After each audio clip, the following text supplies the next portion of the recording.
Baik, saya akan menjelaskan materi pertama, yaitu sekilas sejarah internet. Perkembangan internet merupakan salah satu tonggak revolusioner dalam sejarah peradaban manusia.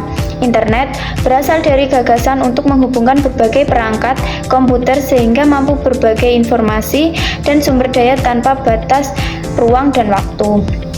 Internet merupakan singkatan dari International Networking, yaitu sebuah sistem jaringan global yang menghubungkan jutaan perangkat komputer melalui Transmission Control Protocol atau Internet Protocol (TCP) atau IP, yang menjadi fondasi utama dalam proses pertukaran data. Cikal bakal internet dimulai pada akhir tahun 1960-an melalui proyek ARPANET yang diprakarsai oleh Departemen Pertahanan Amerika Serikat dengan tujuan menciptakan sistem komunikasi yang tetap beroperasi meskipun infrastrukturnya hancur akibat serangan militer. Saya akan menjelaskan tentang 4 universitas besar, yaitu Stanford Research Institute, University of California Los Angeles, University of California Santa Barbara, dan University of Utah menjadi institusi pertama yang terhubung. Proyek ini berkembang menjadi DARPA Internet yang kemudian disederhanakan menjadi Internet. Tahun 1989, Tim Berners-Lee memperkenalkan World Wide Web yang memungkinkan informasi berupa teks, gambar, suara, hingga video saling terhubung melalui hyperlink dan akses melalui browser, menjadikan internet sebagai jembatan global pertukaran pengetahuan. Di Indonesia, internet mulai dikenal awal 1990-an melalui komunitas akademik dan lembaga pemerintah, lalu memasuki ranah publik awal 2000-an seiring turunnya harga komputer dan meningkatnya layanan internet service provider. Dalam 2 dekade terakhir, transformasi digital mendorong perubahan besar sehingga internet kini menjadi sarana utama dalam pendidikan, ekonomi digital, perbankan, hiburan, dan tata kelola pemerintah. Dari era industri ke era informasi. Perubahan dari era industri ke era informasi merupakan lompatan peradaban yang sangat besar.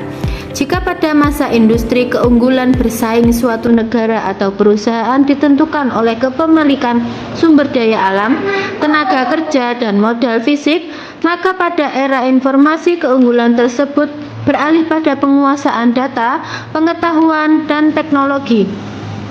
Internet menjadi katalis utama dalam proses ini. Melalui internet, proses pertukaran informasi menjadi lebih cepat, efisien, dan tidak terbatas oleh jarak geografis.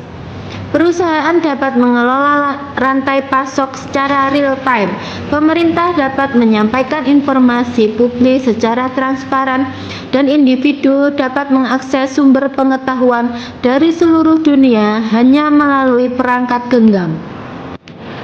Selanjutnya, dari presentasi yang teman saya sampaikan dari subtema era industri ke era informasi, yaitu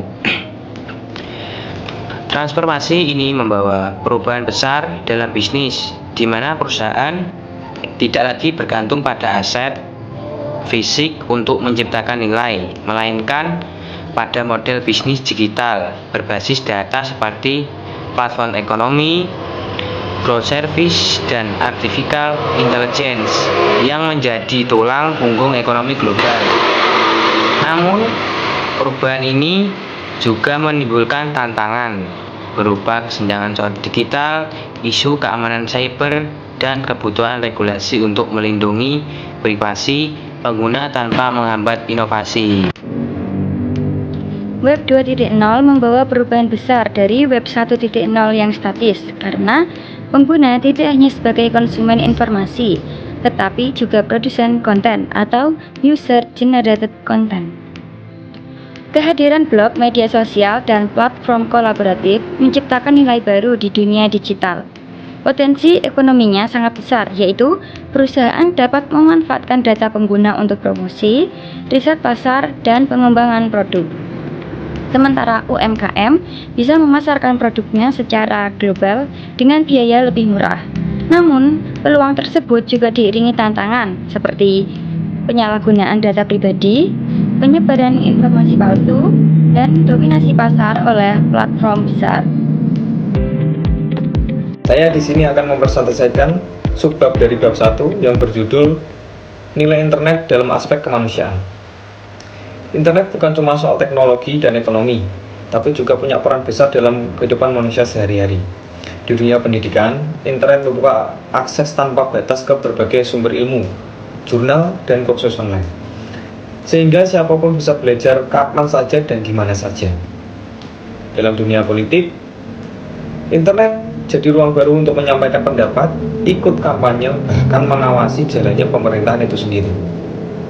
Sementara di ranah sosial, internet memudahkan kita menjalin komunikasi lintas budaya, membangun jaringan pertemanan global, dan berdiskusi tentang berbagai isu penting. Tapi, di balik semua manfaat itu, internet juga membawa tantangan seperti penyebaran hoax, ujaran kebencian, kejahatan cyber, dan kecanduan digital yang bisa merusak kehidupan sosial. Oleh karena itu, kita perlu meningkatkan literasi digital, menjaga keamanan data pribadi, dan mendukung adanya aturan yang bijak supaya internet bisa menjadi ruang yang aman dan bermanfaat.